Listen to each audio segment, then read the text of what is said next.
It's the final chapter of the college football playoff. It comes down to this. Miami's unmatched grit and tenacity through the postseason has led them home. The national title now within reach. They are confident. They are battle-tested. Undefeated Indiana, led by Chris Signetti and Heisman winner Fernando Mendoza, have the chance to take home their first title and claim college football immortality. The most remarkable turnaround in the history of college football. The College Football Playoff National Championship presented by AT&T. Monday at 7:30 p.m. Eastern on ESPN and the ESPN app. I had that dream again. My small business needs to hire, but I don't use LinkedIn, and I hire wrong. So our orders get all backed up. We're drowning in paperwork, then actually drowning. Carol is fighting off sharks with a stapler, and pirates are pillaging the office copier, and then I wake up. Don't let hiring nightmares ruin your dreams. LinkedIn Jobs' new AI assistant goes beyond the resume, using unique insights to deliver a smarter shortlist. Post your job for free at linkedin.com/quality. Start hiring today with LinkedIn. Maybe you like cooking. Maybe you don't.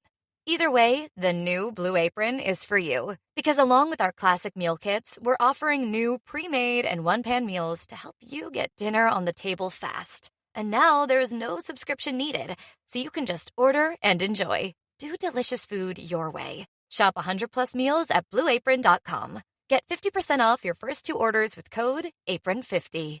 Terms and conditions apply. Visit blueapron.com/terms for more.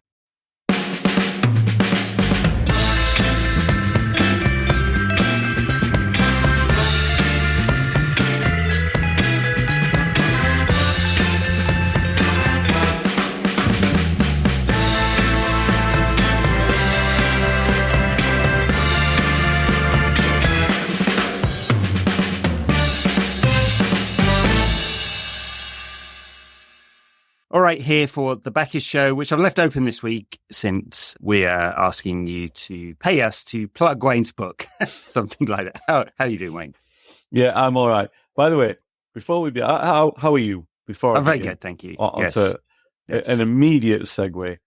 I've noticed in the last couple of podcasts that I'm looking down a lot, and I'll tell you why this is. It may look like I'm being ignorant to Ed. I'm not. The problem is that my MacBook, the iMac, which I normally do the podcasts on, has still got the camera attached to it. So the camera's on the top of the iMac screen, but I'm recording on my laptop. So I'm looking down, and I'm looking at Ed.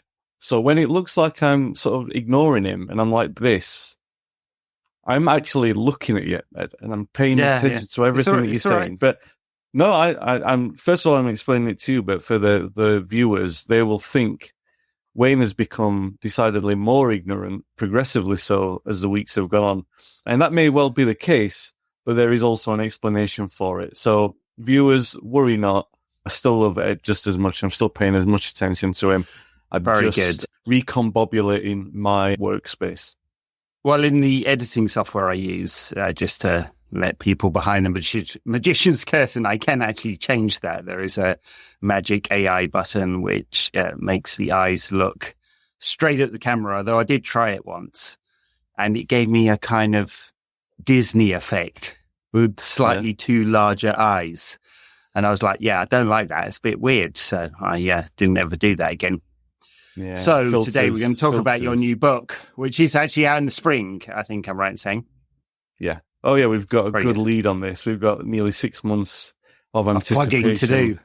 Oof. Yeah. So we might as well get on here early. You got to build demand. Yeah. It's called Football Taught by Matt Busby, and I was just reading the blurb, and it says it is, and I quote, from an author widely regarded as the best Manchester United historian alive today. So what an honour this is, Wayne. The best man. Yeah. Who's your competition for Manchester United history books? There's Roy Kavanagh. Is he still alive? He's still alive, isn't he, Roy? I know Roy very well. Yeah, I love him to bits. He's great. He's fantastic. And by the way, big help for this book. I'll tell you in a minute why. Everyone's competition. So I didn't choose that. It's not something that's the publisher's thing, and obviously an amalgamation. Sure. The next paragraph goes on to say, the most attractive, handsome, and well, my mum sent that one in. No, obviously it's nice, and I read it, and it's embarrassing, but they've got to sell it, so I'm not going to disagree. I'm not going to go, no, please don't say that. It's incredible to even I've known you a long time, Ed. I've known you before I started writing books. Do you know what I mean? And we've talked all this time. It is genuinely crazy because the thing is, it's a dream to have a book published, and that's the start and end of it. So for people to talk like that is just, honestly, it means a lot. So yeah, and I'm glad that publishers do it, because obviously it makes the book look good on the shelf. So very good. Yeah. All right. Let's get into it then. So out in March 2025, at least that's the plan for the moment. I know publishers can move things around, but on pre-order at all good bookstores and so on and so on. I did notice actually on the Reach Sport website, there's a $5 off the hardback if you want to dive into that one. So let's talk about the premise. Why this particular one? What is it? What's it covering, and why this? Yeah. Okay. So obviously the title is bold, but it's a study of Manchester United's tactical, cultural history going back all the way to day one. I think if you think of when you study United's identity, it's clear that it does all start from Busby. There's a great line used by Sir Alex at some point in his tenure, where he spoke of himself as a custodian of the club's spirit. And that's a very important line, really. It's a very important sentence in United history, because he's basically admitting that, yeah, all right, I've done all this, but I'm still only doing it in the way that Matt Busby would have wanted it to be done. So it all goes there. But obviously, there's 70 years of history before Matt Busby. It's interesting I wanted to know how much of it is part of that early identity as well. And so the study, I mean, really what the premise of the book came from a sentence Harry Gregg said to me in an interview I had with him 11 years ago. And he said, United is the Hollywood of football. And that was the time that Sir Alex had just retired. David Moyes had taken over. And then over that next year, especially when Louis van Gaal took over, and it was like, the key word was philosophy all summer. Yeah. And it was like United are going to be trying different formations. And they were immediately on the first day. They played with a 3-man defence and everything like that. So my curiosity was like, well, what is the United way then? Like, what? Everyone knows what it is, but at the time there was a lot of talk of Ferguson's reign having ended under not a cloud, but like they're a bit of a, it was a faltering team. They were in the decline, and they were flattering to deceive and all that sort of stuff. And paired against Guardiola, Ferguson was a bit of a dinosaur, and Guardiola had outwitted him tactically. And really, I was thinking we had that for a lot of Ferguson's reign. Through Wenger was meant to be the philosopher's choice. And even Mourinho and Benitez were seen as like tactical masterminds compared to Ferguson, who was just a force of personality. And I always felt that was unfair, because Ferguson was more tactically... You're not the greatest manager of all time without being tactically innovative and smart. But obviously the force of personality and the success was so great that those became the dominating factors. And really, when you look back at Busby, the same kind of things are said. He's such a force of personality that people don't talk about him as a great inventor of tactics or anything like that. So I thought, well, first of all, I wanted to redress those points and try and paint them a little bit more fairly. And that became the sort of stepping stone as I went along with different managers, because obviously in the meantime, I'm doing work on loads of different projects. So that, obviously, I said the genesis of that idea came from talking to Harry Gregg, but then I worked on the Jimmy Murphy book, and then there's so much about United's identity in there. And so all the interviews I was doing is kind of like pick up a little bit as much as you can with everyone that you talk to about what they think the United way is. And then when I did a lot of work with Tommy Ducky over that period, and it was really funny because Tommy, if anyone listens to this ever met him, if they don't, I'll tell you, he had skin like a rhinoceros. He didn't care what anyone thought of him, and nobody thought of him as a tactical mastermind either. But he did reinvent Manchester United. He was the manager who reinvented United. He made them successful again. He gave them identity after Busby. So it was like, how did he do that? Not just, again, through force of personality. So I would sit there and talk to him, sit through the wisecracks, sit through the after-dinner routine. And I said to him, like, Tommy, like, I know that you're not really bothered about this, but through my little way, I want to put out that you're more of a serious football manager.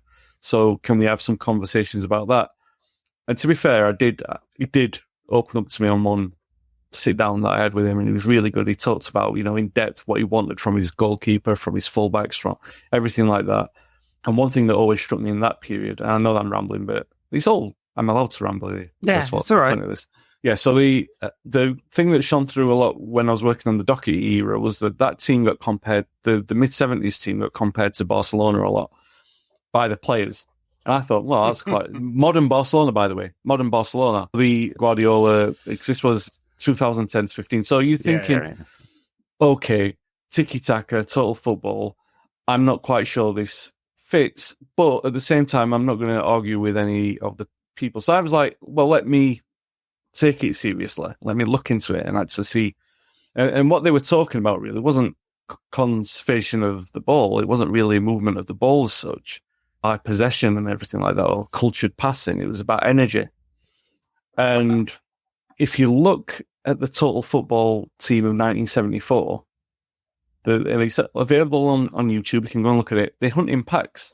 Yeah. They're not passing the ball. So their comparisons to what total football was valid. And anyway, so then you start digging deeper and deeper and deeper. And I was like, well, that means that United have got some kind of relationship with that. And again, they're doing the work for Too Good to Go Down. Keita Asarao was doing the Atkinson era. Mm-hmm. The thing that really interested me was that Atkinson and Doherty were both taught by a guy called Jimmy Hogan, who was one of the first football revolutionary coaches. He was one of the British coaches that was exiled around the 20s. And he was one of there's three of them. There was Vic Reynolds. I think it's Vic Reynolds, Buckingham, and Hogan were the three who went abroad, and they basically worked with different clubs in Austria, in Switzerland, in Hungary, and in Holland, Ajax, specifically. So total football was basically created by this guy called Jimmy Hogan. It goes back to the Hungarian philosophy of the way that they played, and so. Yeah. Makers of the 50s, yeah. Exactly. They were the team. Now, the interesting thing with these guys is that they were coached by Jimmy Hogan.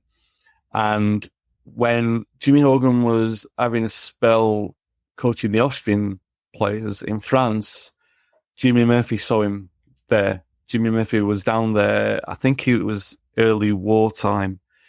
Jimmy Murphy was watching him in training and noticed how different it was. He was training with the ball. It was all about movement and everything. And he sort of vowed to himself that if he went and had a chat with him about his philosophies and everything, and he sort of vowed that if he ever got into coaching, this is what he would do. Busby also shared those ideals. So when Busby gave Murphy carte blanche to work with the youth team, this was the system that they put in place. Now, English football is notoriously insular. It definitely was in the 50s. And it's really, there's that sort of bigger xenophobic... Englander, yeah. Yeah, it's always been there. So in also a very different sort of philosophy of football. Yeah. If you look back into the history of English football, it wasn't always Route 1 stuff, but it was the Scots that were the technical players and the English guys, the athletes, and then Charles Hughes comes along and it's all Route 1 and all that nonsense. But Jimmy Murphy and the Ajax school and all of that is very, very different, right? Well, yeah. All that, by the way, is something that I've gone into in the book. I've gone back to day one, to unearthed, to the origins of football itself and the sort of really rudimentary tactics and the idea that everything affects a football philosophy in terms of your climate of where you live. Everything affects your football philosophy. So for United in the early 50s, they were playing that way. They were encouraging movement. They were training with the ball. Everything was centered around movement and working hard and interchanging of positions. United, even before Busby's predated, United were training players to play in different positions. Now, the great tricks that the Hungarians were doing, how they caught England off guard, was the old formations. Jonathan Wilson's book explains it expertly, and other places do as well. The great trick is that they inverted a couple of the positions in there, and they confused the defenders. They dragged them out of position, and everyone was caught by surprise. English football England lost 6-3 at Wembley, and then they went to Hungary for the return and lost 7-1 because they doubled down, thinking, no, we're still going to play the right way. Those pesky cheating guys have got it wrong, and we'll still try and play the same way. Now, obviously, United were already playing that way, but really the English media hadn't cottoned on to that. Now, Don Revie, who played for Man City, and if anyone has studied football tactics will know that he was singularly given the sort of moniker of the Revie plan because he was meant to have introduced the Hungarian style to British football by dropping deeper as a centre forward. But he said on 2 different occasions he credited United, predating this tag that he had. He credited United. He saw United's reserve team play City and play them off the park, and he said they played with the style that I thought only belonged to the Hungarians. Words of that effect. Yeah. Paraphrasing there. So he'd said that before it was popularised, and really the press wasn't cutting on to this. But so really, what I'm trying to say, long story short, for this podcast, basically, it's definitely elaborated at in some considerable depth in the book, is that the link that United have with total football is so strong because obviously Doherty and Atkinson and Jimmy Murphy all got their football ideology from the same guy, and they're obviously, again, it's a branch and root kind of thing. Their philosophy of total football is not quite Ajax's, but it is just as pure as Ajax's because it's just a different variation of it. Like, obviously, Ajax is a little bit different as well. So, yeah. So it's a book about identity, and I mean, it's one of those terms that's been, feel like in the 90s and the early 2000s when Ferguson was at its most dominant, we didn't talk about identity. We just kind of knew it. And it's really since he retired that we've been searching for what is United's identity, like both playing, but as a club, what does it mean? And the abortive book I started to write 15 years ago now was to look at what he meant as a club, not on the pitch, right? What is this thing? And obviously hide the Glazer protests, but they're intertwined, right? But on the pitch, we've certainly been looking for it. Moyes, Van Gaal, Mourinho, Oli, Ten Hag, you couldn't put them in the same room and say there's any through line there, right? And so is there something more that a United coach should be looking for? What's the red line that goes from, or the red thread that goes from Busby to Ferguson to whoever will take us back to the top again? What should it be? Ten Hag has talked about this, by the way. He said we look back at the history, and then he came up with some nonsense on the pitch. But what should that be, and what does your research tell you about that? Okay, so it is interesting because I think United, and I've sort of drip fed into the podcast, not so much on the nose about not linking it to the book or anything, but there's a thread that goes through unsuccessful managers, which is a bit easier to identify because Busby and Ferguson are almost misnomers because they didn't, they're not known for that great, and they didn't really talk about football as a great tactical master plan. No, they weren't obviously identified with a school. I mean, the Ajax school or the pass and move Liverpool thing or the Catenaccio in Italy or whatever it is, or exactly. There's no the Guardiola school of boring everyone to death and submission. They've all got names, and that was part of the thing. So the thing that with United is that because he doesn't have a name, it's almost sneered at. It's not considered as part of the intellectualism of football because United's way is just it's chaos or whatever, or it was just Ferguson and Busby. They just won, and there's no tactical cleverness to it. So the thread that goes through the others is really curious because I really only kind of find it out in practice. So with Mourinho, there was never any pretense. There's something about Doherty, about Mourinho, not in so much in philosophy or style, but Doherty, when he first came to United, was very cagey and eventually took the reins off. And United, they went down actually playing good football, which is a weird thing to say, but he took the reins off at that point. He sort of like said, play with more liberation, stop being so cagey. I think he tried to make them more compact, which was not his normal style. But once he embraced it, then things turned around for the better. There was always the feeling with Mourinho that he was a great motivator. He could get players behind him. He was really, I mean, don't get me wrong, massively divisive, as we proved as well. And Doherty was exactly the same. But the idea was that if Mourinho could abandon what we know of his football ideology and sink it in with United, knowing, I mean, the idea was that Real Madrid had, in his last season, had broken records for goal scoring, so maybe he could theoretically do that at United. So that's two examples there. The more interesting ones, for sure, are Dave Sexton, Van Gaal, and Erik ten Hag. Now, in Sexton and Van Gaal, there's an argument to say that United, they're the best two coaches that United have ever hired as managers. Certainly Wayne Rooney said that. I mean, it might be a little bit disingenuous because of his fallout with Ferguson, but there's an argument there because of how good they were as coaches. Now, the other thing that's sort of the theory that supports any success that they should have is the idea that they're all of them were champions of the Ajax style, and two of them are graduates of that in some way or another, Ten Hag and Van Gaal. Now, the difference with how that... Although, just to interject, because Ajax fans didn't think he was of the Ajax school at all. No. Really. No, of course. No, and he wasn't educated in their system as well, so it's key to point that out. What I mean, he's been through that.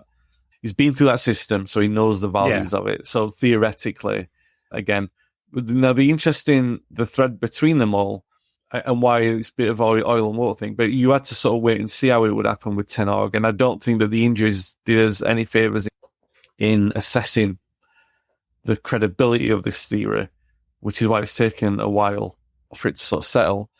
So certainly with Sexton and Van Gaal, and you'll see how Ten Hag fits into this, there's an autocratic style with it removed. Yeah. They had emphasis on instruction and removed liberation and instinct. In fact, Van Gaal and Sexton abhorred instinct. They absolutely tried to remove that from the players. Right. I always thought Van Gaal was probably almost too good a coach, right? Too much detail, right? He wanted to, and maybe that good is not the right term there, but he had too much coaching in there that he wanted to do, and you can get to the same place with different philosophies, though, can't you? Because I think at times Mourinho's football was fairly dull and conservative, but that was deliberate. It was all about defensive structure and then freedom going forward. I mean, some of his Real Madrid and Chelsea sides got over 100 goals. Yeah. Although I don't think anyone would class them as necessarily really entertaining teams. And it certainly wasn't at United, really, despite winning some things. Yeah. Van Gaal bored everyone to death through something very different. It was like a machine, wasn't it? And Sexton was the same. Right, yeah. Sexton was the same. Yeah, I mean, and that's the point, that I think that they came in as great coaches. There's an idea, or the theory is that they would have all been great assistant managers to someone who was better suited to be like the politician figure of United. Even though Van Gaal wasn't he's probably more entertaining a manager off the pitch than he was on it. For sure, yeah. And you wouldn't not get behind him as well, because you had compulsion to get behind him in a way that you didn't with Mourinho. Like the United job has become a multifaceted thing, really. When Busby retired, he didn't really hold matters. I think this may really put this into the United zeitgeist. He retired and he put like a wish list of demands, wish list / demand list for what he felt were the requisite demands of a Manchester United manager. There were things like his age, his authority, all these, like his credibility. He must win. These things that like weren't set in place for him, but he put them in place for other people. So he was setting standards, really, and they are really loosely the standards what everyone's been judged by since in some form or another. But Busby himself was responsible for picking managers, and neither Wilf McGuinness or Franco Farrell fit the profile which he himself had declared was the right thing. And I mean, so to get back onto Sexton and Van Gaal, the thing what they obviously, like I said, there was something abrasive there that they don't encourage instinct. And instinct is a massive thing at United, more massive than anyone would really credit. And really does play into this chaos theory. You know, like last season when we're having this conversation and I'm sat on the fence about some things, I'm being more generous about some things than perhaps you are. And now I'm probably more leaning to being more critical towards Ten Hag. Now that he's got a full complement of players, now I can see what the style is more, and it feels more autocratic than it does. You know what I mean? Like when you see the first goal that was conceded against Spurs at the weekend, a couple of weekends ago, players static in positions. While I'm watching that, alarm bells are going off because I'm thinking, unless they're not reading instructions, they're all doing what they're supposed to do, and that's a goal. If that's a systemic error, then that's a major red flag, and alarm bells will be going off. I think many of them are, but yeah. No, yeah, of course. But what I mean is those kind of goals you'd see conceded under Van Gaal and under Sexton as well. And they never showed any inclination that they were ever going to change. Sexton never did. Van Gaal never did. And Ten Hag, we don't know yet. This is the team around him. We are waiting to see that. But I almost think he's changed too much. And he's a little bit muddled in his philosophy about his principles, as he'd call them. Yeah. About what his team wants to do. And he's smashed two philosophies together, which is a very attacking one and a very defensive one, and got nothing in the middle, quite literally, in some games. But the thing I was saying about the chaos theory as well is that there is an element of that. Now, you can't say that that's by design because nobody plans. The way that it went for Van Gaal when it was his most entertaining was the chaos time, and it's the same under Ten Hag. Now, obviously, that's not by design, but an element of it does tap into the club's identity, and that is the introduction of the younger players and the energy that they bring to the side.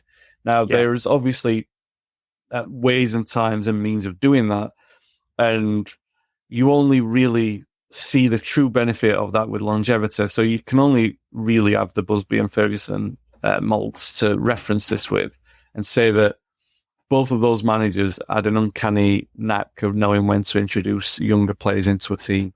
Now, you can actually just put this down to overall wise judgment rather than having your finger on the pulse, so to speak, of a game or a time. But there is something in there. Like when Busby had crisis, he put the kids in. When Ferguson had crisis, he put the kids in.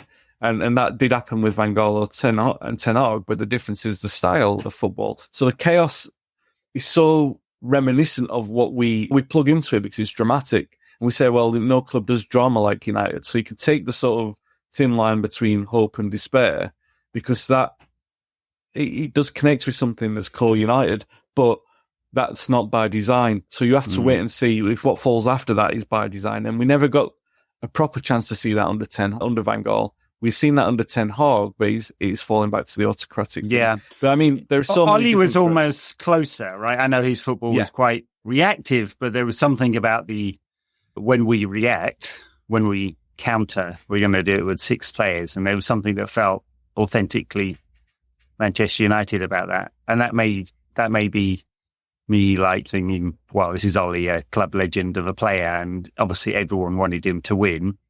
Although, except strangely, a certain section of the internet that was calling him the PE teacher and all of that, and seemed to hate him from the beginning.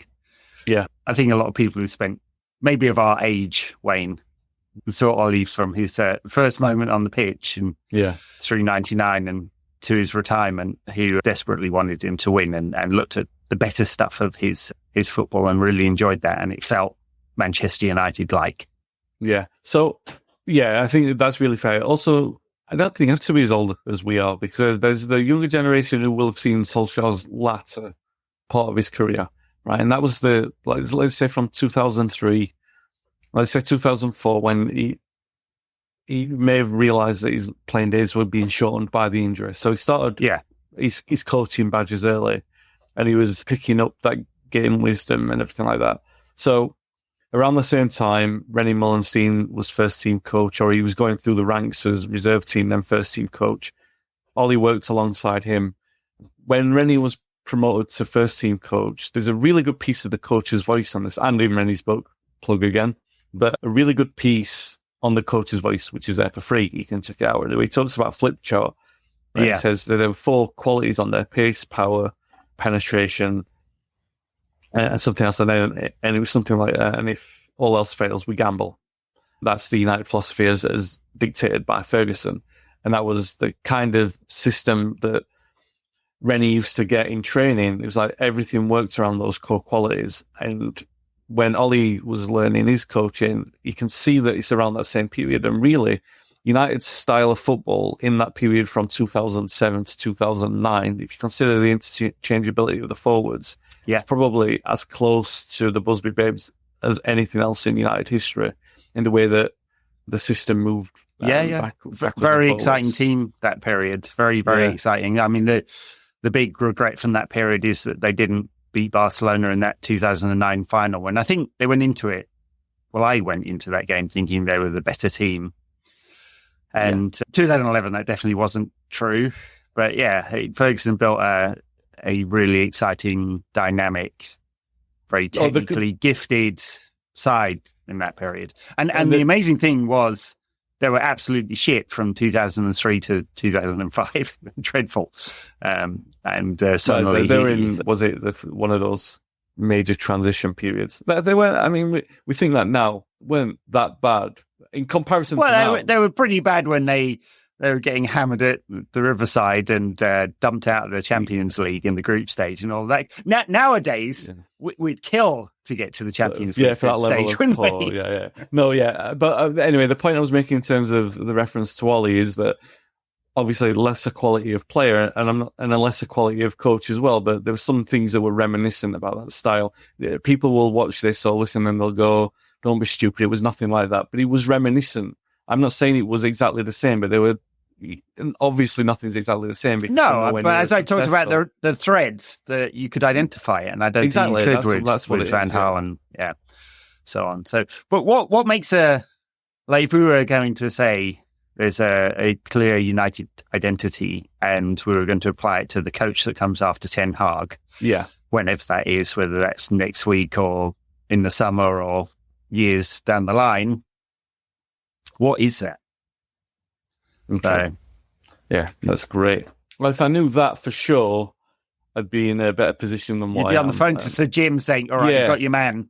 But my theory on that is that, I mean, first of all, there's no great tinkering with the shape. The shape is generally the most common team formation of the day. They never swayed away from that. So if it was 3-2-5, like it was in the 50s, 4-4-2. I mean, there was a slight deviation with Dockett. He went 4-2-4, which was, too attacking, really. It was too attacking to really be successful long term. So 4-2-4 or 4-4-2, and then obviously now 4-2-3-1. I don't think that United's identity relies on the formation so much. A lot of people do. They talk about width, and there is that is present in all of those teams. The lack of wingers in terms of like the proper traditional sense is just reflective of the fact that they don't exist in today's game. You might be able to get what I mean, like we've talked about it before, but you can imagine Gareth Bale in that side of this post-Ferguson era if they'd have managed to get him in that period when Moyes, well, that's why he didn't sign. But if they'd managed to get him in that, he was a proper winger who might, and players dictate styles as well. Well, of course, Moyes thought he had signed him. Thought he'd signed him and Cristiano Ronaldo. And then he turned down Tony Cruz because he doesn't like passing. There's plenty of things to talk about in that period. But as well, also things like that, which is a period which is really too short to really say definitely. When there are things that are in there that you can definitely say counted against him in terms of like you can clearly tell that he's not, because United's, again, it's not about tactics on the pitch, it's about personality off the pitch. You could tell that he didn't have the profile, he couldn't command in the same way that Busby, Ferguson, even Mourinho, even Ten Hag in a way that, you know what I'm talking about. There's a footballing politician aspect to being manager of Manchester United. There's an aura, charisma, Riz, as the kids would call it these days.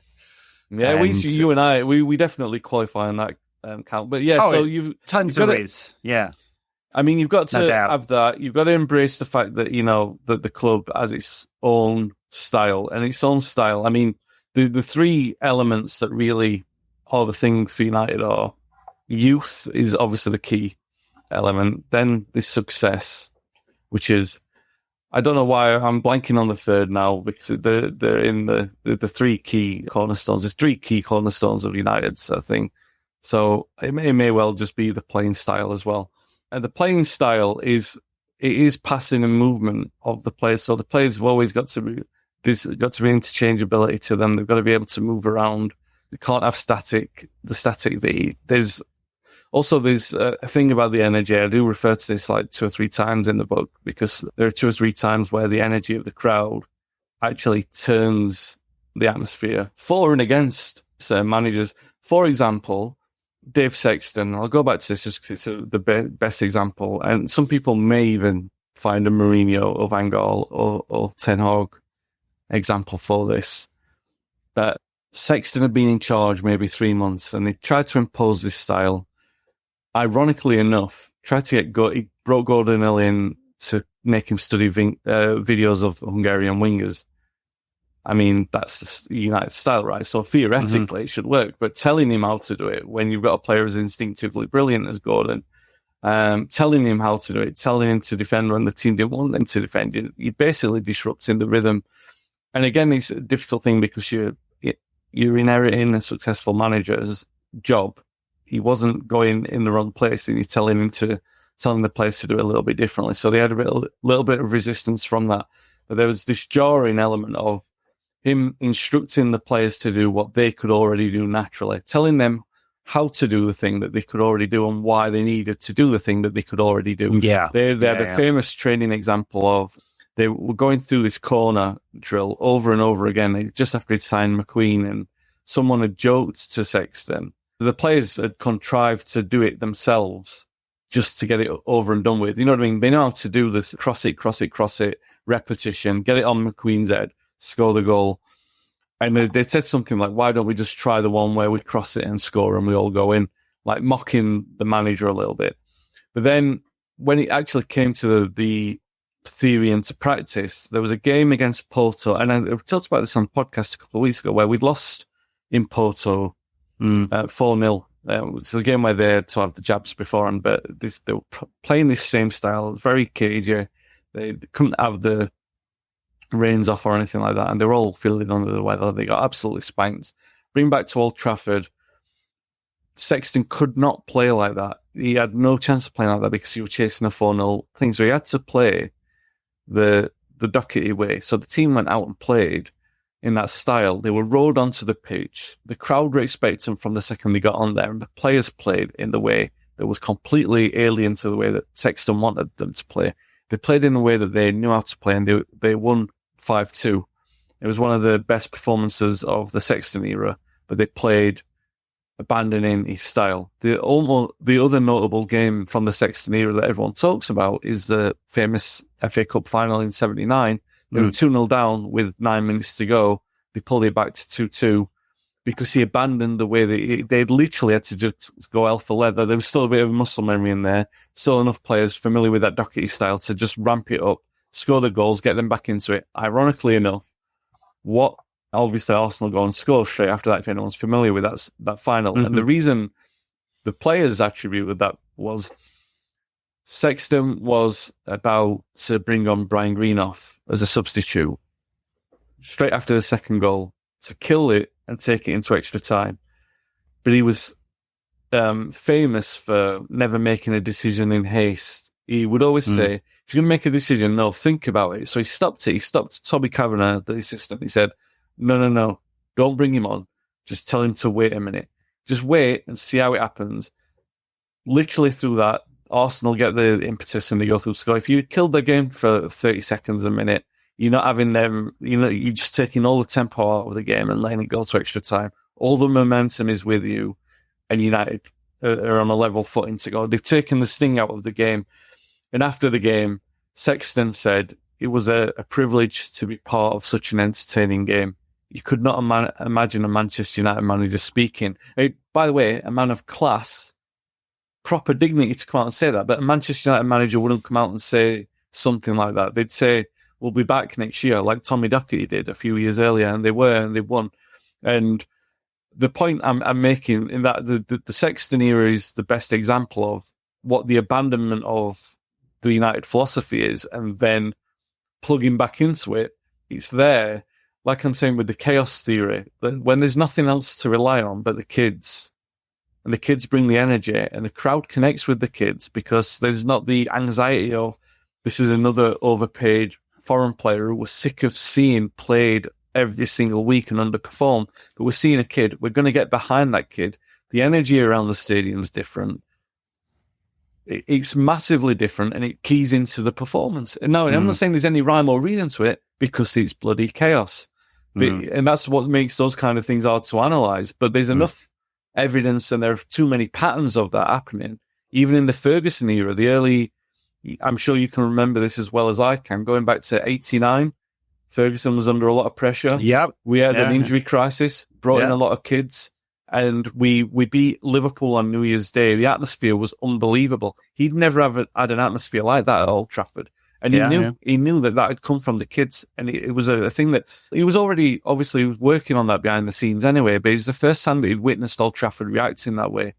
And it wasn't the last time, because there are, and I'm not going to talk about it now because there are too many to talk about and it'd take too long. But there are enough evidence, there's enough evidence, enough examples of Ferguson doing that deliberately through his reign, where he tapped into it, he plugged it, he actually manipulated that circumstance in a couple of very high-profile games. He manipulated that circumstance to happen in order to drive his team up a notch. Obviously, we're talking about a manager then who had such a grasp that those decisions, he wasn't at risk of turning anyone against him if it went wrong. So there is that to Ferguson was cast iron by the time some of those gambles were being made. But the point remains that in those gambles, in those stronger resonant feelings in the last 10 years, that's when we've felt that connected is in those chaos moments. And there's something about Ten Hag that he's missing most of that. I mean, obviously he's brought some younger players in, although I just wonder whether Garnacho and Colin Langley in particular are just too good, and they'd come through with any manager, right? And there's not very much credit there. One of the things that he's missing the aura that goes with having a great Manchester United manager. He's missing the attacking football most of the time. Not always. Sometimes it's too attacking. He doesn't seem to be able to get the balance between risk and reward right. And I do wonder, and I have zero evidence for this at all, whether there's something in the back of the minds when they're thinking about a new manager, and because all the prospective options were not quite fitting the bill, were they? I mean, the favourite appears to be Thomas Tuchel. At least he's the one that's talked about most, and a manager who has sort of brilliantly organised his defence over and over again, and then create all these teams that can't create chances and can't score goals. Yeah. Just repeat. Rinse and repeat, and he gets you almost there. I mean, of course, he's won big titles and Champions League and all of that kind of stuff, but his best moments seem to have come in the cups. And then you could go down the list of all the other options, and there are weaknesses there too. All right, well, the book is out in the spring, unless the publishers pull a fast one on you, but it appears that locked in. You can pre-order it now. Football Taught by Matt Busby, by the greatest Manchester United historian alive today. I'm still alive, so that's a good thing. Still alive. All right. Thanks, everyone. This is a bonus NQAT extra that's open for everyone and on YouTube as well. Enjoy, and thanks a lot for listening, watching, and being part of the community. All right, Wayne, we'll leave it there. Thanks a lot. Thank you for the plug.